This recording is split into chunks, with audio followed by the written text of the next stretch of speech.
আপনাদের এলাকায় মসজিদ আছে? এখানে আজান হয় কয়বার? 5 বারের আজান 5 রকম।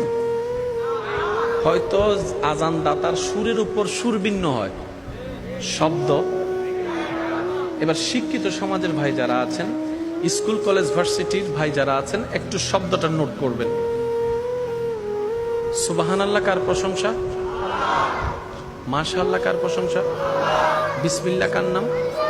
কিন্তু বড় চমৎকার বিষয়, যে নামাজ হচ্ছে শ্রেষ্ঠ ইবাদত, যে নামাজ হচ্ছে মেরাজ, যে নামাজ হচ্ছে জান্নাতে যাওয়ার রাস্তা, যে নামাজ হচ্ছে অমানুষ থেকে মানুষ হওয়ার শক্তি, যে মানুষ হচ্ছে বান্দাকে রবের রহমতের সাগরে যাওয়ার রাস্তা করে দেয়, যে নামাজ হচ্ছে মানুষের ভিতরটাকে পবিত্র করে দেয়, যে নামাজ হচ্ছে মানুষের চিন্তাকে পবিত্র করে দেয়, যে নামাজ হচ্ছে বান্দাকে রবের রহমতের সাথে সম্পর্ক জোড়া লাগাই দেয়। সুবহানাল্লাহ।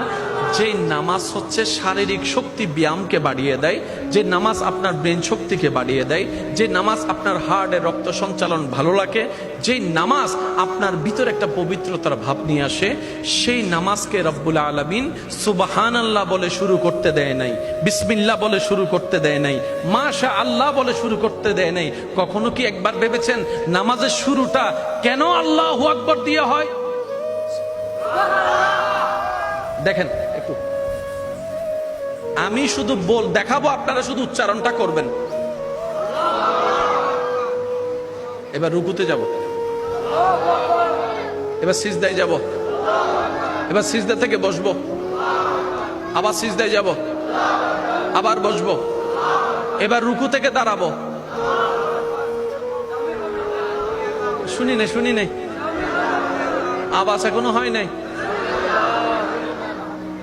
এটা কি আমরা করেছি না আল্লাহ করেছেন? আর আল্লাহর প্রত্যেকটা কাজের মধ্যে কোনো না কোনো হিকমত আছে, মনে রাখবেন। আপনি যে কোনো কাজ করার জন্য হাতের দরকার আছে না? যে টাকাটা আপনি বেতনে পাচ্ছেন, এগুলো তো হাজের কাজের কারণেই তো পাচ্ছেন। তো কিছু কিছু কাজ আছে কোনো প্রকার ক্যারি করা ছাড়া, আর কিছু কিছু কাজ আছে আপনি শক্তি প্রয়োগ করা ছাড়া কখনো কাজের বেতন আপনি পাবেন, বাস্তব যেটা। এবার আসেন, আল্লাহ এত চমৎকার করে আপনার আমার দেহকে বানিয়েছেন, কাজ করার জন্য হাতের দরকার আছে। এবার আপনি হাত দিয়ে যখন আপনি বোতলটা ধরবেন পানি পান করার জন্য, এই পানিটা আলগালে আপনাকে বেতন দেওয়া হবে 2 টাকা। আলগাতে না পারলে কি বেতন দিবে? আচ্ছা, এবার বেতন দেওয়ার জন্য যে আল্লাহ তাআলা আপনাকে হাত দিয়েছেন, এই হাত দিয়ে আপনি ধরেছেন, এই 2 বোতলটা যে আপনি আলগানোর কারণে 2 টাকা পাচ্ছেন, আপনি কি দিয়ে আলগালেন? একটু জোরে বলেন, কি দিয়ে? এটা আলগানোর কারণে এখানে কি কোনো কষ্ট হচ্ছে? এখানে কষ্ট হচ্ছে। কিন্তু কিছু কিছু কাজ আছে আপনি দেখবেন আল্লাহ এমন ভাবে সিস্টেম করেছেন, আমি দেখাচ্ছি আপনারা একটু দেখবেন। প্রথম generator, 2 number generator, 3 number generator,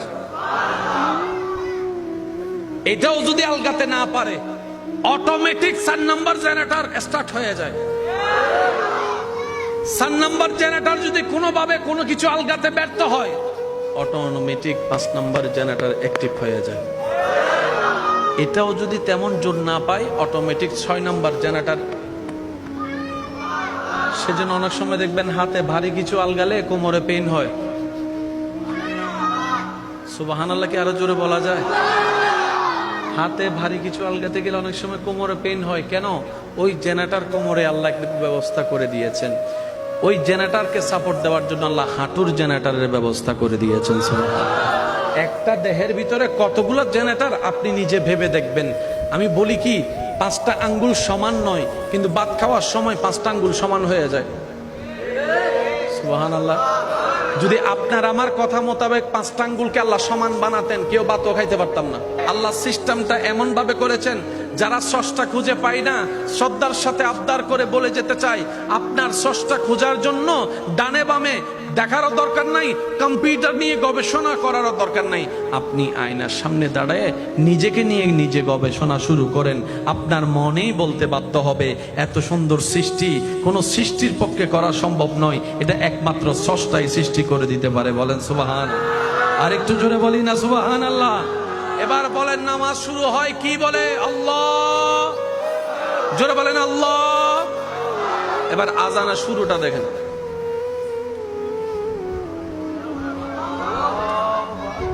আল্লাহু